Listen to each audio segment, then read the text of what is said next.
अरे तुझे खींचना भाई, क्या करना है? हो गया बस, हो गया, हो गया, थोड़ा आ जाओ। सर मतदान क्या उम्मीद है, क्या 5 लाख पार होगा उज्जैन?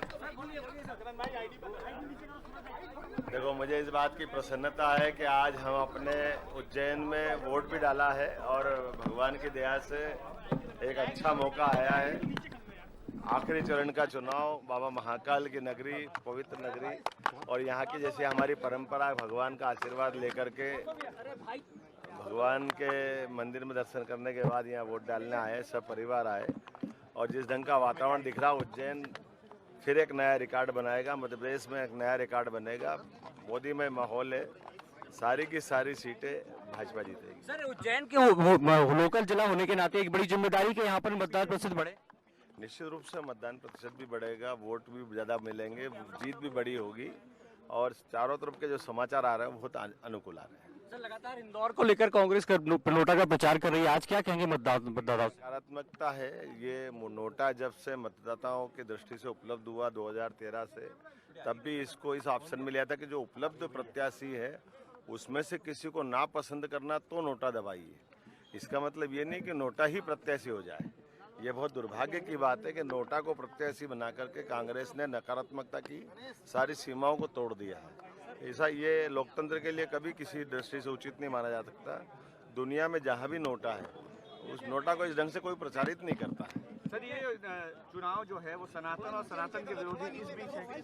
निश्चित तौर पे ये चुनाव एक तरफ तनातनी मची हुई और हमें सनातनी है, अपना अपना काम कर रहे हैं। तनातनी उनके लिए जो देवी देवताओं भरोसा नहीं करते।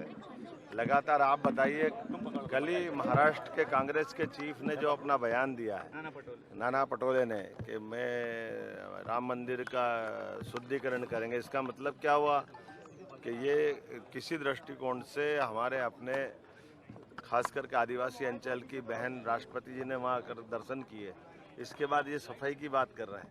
इसका मतलब ये गंदी मानसिकता, और इस गंदी मानसिकता की जनता इनको सजा देगी। सवाल इसलिए भी उठ रहे हैं कि राहुल गांधी अभी तक दर्शन करने के लिए नहीं गए अमित शाह। वो ये तो हमने पहले से ही दिन कहा था कि वो राम मंदिर में भरोसा ही नहीं करते हैं। उनके यहाँ विशेषता रही कि नेहरू जी ने सोमनाथ के दर्शन नहीं किए थे, सोमनाथ के मंदिर के निमंत्रण को ठुकराया था, ये राम मंदिर के निमंत्रण को ठुकरा रहा है। सर, कह रहे हैं पाकिस्तान के पास एटम बम में डरना चाहिए। मणिशंकर सम्मान करना चाहिए, कह रहे हैं पाकिस्तान के पास भी एटम बम है तो सम्मान करना चाहिए। इसी कायरता के कारण से देश भर में आतंकवादी घटना हुई और पाकिस्तान ने दो बार हमारी सेना पे हाथ डालने का प्रयास किया। तो यशस्वी प्रधानमंत्री पूर्ववर्ती लाल बहादुर शास्त्री जी के समय, या माननीय अटल जी के समय, या माननीय नरेंद्र मोदी जी के समय उनको मुंह तोड़ जवाब दिया गया।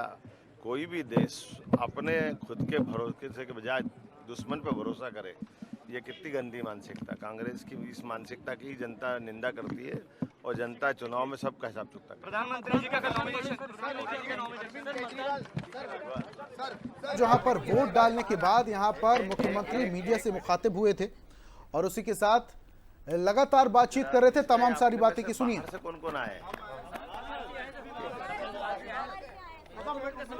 मेरा ऐसा निवेदन, एक मेरा निवेदन है, बाहर वाले अपने होटल छिपरा में चले, है ना, थोड़ी देर मई गप्पे लड़ाएंगे।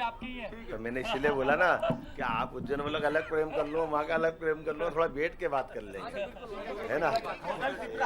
होटल छिपरा है ना,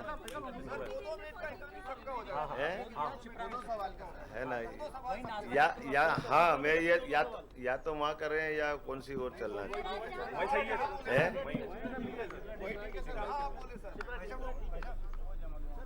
हाँ, तुम जरा रुद्राक्ष